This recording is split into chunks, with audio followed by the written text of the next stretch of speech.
who died in all sides of all conflicts before and after 1930. So I think that's I appreciate that. So I mentioned before that this part of Harvard is called New Yard. However, it has another name, Tercentenary Theater. And if you imagine the steps of Memorial Church as the stage and the grass behind me as the audience, you can kind of see how this space could work as a theater. And Harvard uses it for that purpose every year, every spring, for graduation. Now we here at Harvard, we like our pop quizzes. So I'm going to give you all a little pop quiz. How many folding chairs do you think a very determined Harvard could fit in this space? I see a hand. 10,000. 10,000, that's a good guess. It is more. More than 10,000. Another number. Yes. Right on the money, you go. 20,000 folding chairs. Wow. Take a second and imagine what that looks like. It's a lot of chairs. And to fill all those chairs, Harvard gets a pretty big audience.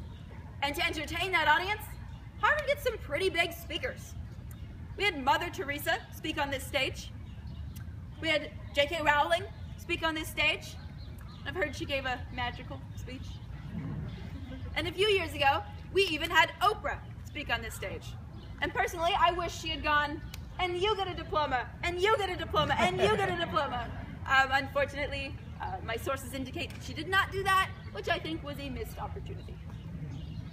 So, Memorial Church is interesting. Tercentenary Theater is interesting. However, the most important part of New Yard is the building directly behind me. That is the Harry Elkins Widener Memorial Library. It's the cornerstone of Harvard's library collection, which is the largest private library collection in the world. Now, this building was opened in 1915 in memory of a Harvard student named Harry Elkins Widener, who graduated from the Harvard College class of 1907. Let's recap. Harry Elkins Widener graduates from Harvard College in 1907. The library is opened in his memory in 1915. What happened to poor Harry? Well, Harry was a wealthy young man, and he came from a wealthy family. He also loved books. So when he graduated from Harvard College, he decided to go to Europe on a rare book collecting expedition, because we Harvard students really know how to have a good time. So he goes abroad to Europe. He spends a few years there, and he makes some amazing finds. While he's there, Harry finds an original manuscript of Francis Bacon's essays. He also finds a Gutenberg Bible, which is one of the first books to ever be printed.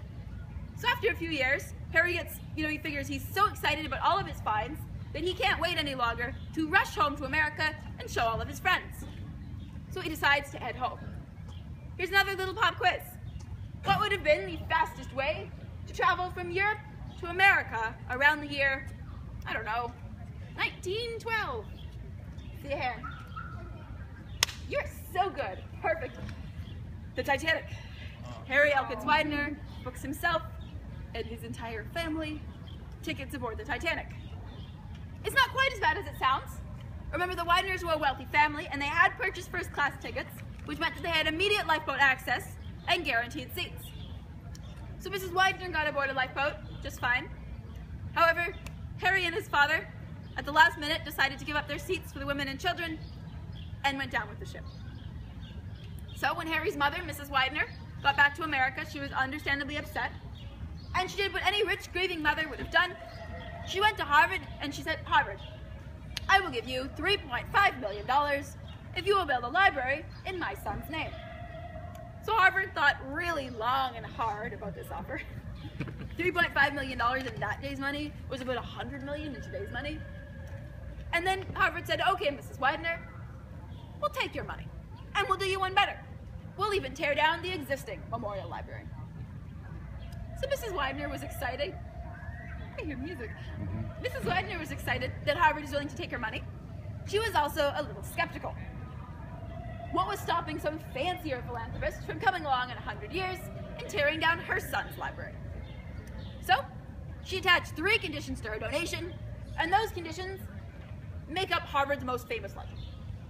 Condition number 1, no brick, stone, or mortar from the face of Widener Library can ever be touched. This means 2 things. Number 1, it means that the library you see today looks exactly the same as it did in 1915, which, by the way, was exactly 100 years ago. We had a celebration 1 week ago honoring the 100th anniversary. It also means that whenever Harvard has wanted to expand Widener Library, they've had to build down. And in fact, Widener Library extends several stories below the surface of the ground and comes out halfway across the yard. Fun fact, it contains about 50 miles worth of bookshelves. To put that in context, you could run 2 consecutive marathons inside Widener Library and not pass the same book twice. Because of that, we here on the Habit Tour like to say that the part of Widener Library you can see is only the tip of the iceberg. Condition number 2 of Mrs. Widener's donation, she asked that a perfect replica of her son Harry's old reading room be built inside the library. She also asked that only 2 people ever be allowed inside. Number 1, a curator to place fresh flowers there every morning. And number 2, her son, Harry Elkins Widener himself. Obviously, this was basically a demand to make the library haunted. However, Harvard kind of collectively shrugged and said, okay, Mrs. Widener, it's your money, whatever floats your boat. And for condition number 3 of Mrs. Widener's donation, you need to understand that Mrs. Widener believed until the day she died that her son would have survived the sinking of the Titanic if he had only known how to swim. So, Mrs. Widener asked that all Harvard students be required to pass swim tests before receiving a diploma. And believe it or not, this happened for more than 50 years. Harvard students were passing swim tests, Harvard students were failing swim tests. Finally, in the 1970s, the Americans with Disabilities Act rendered this unconstitutional. So you can say that the ship has sailed on that condition. However, the first 2 are still afloat. According to legend, if any of these conditions are ever broken, Widener Library, the building, the land, and the books will all be transferred away to Harvard's greatest enemy, the city of Cambridge. We here at Harvard, we like our Widener Library, so you can rest assured that we're taking good care of it so that Harry's heart can go on and on and on. Hope you all enjoyed your sit down, because I'm going to get you back up on your feet now. We're going to cross New Yard, we'll get you a little closer to the library, and we'll head on to the next stop.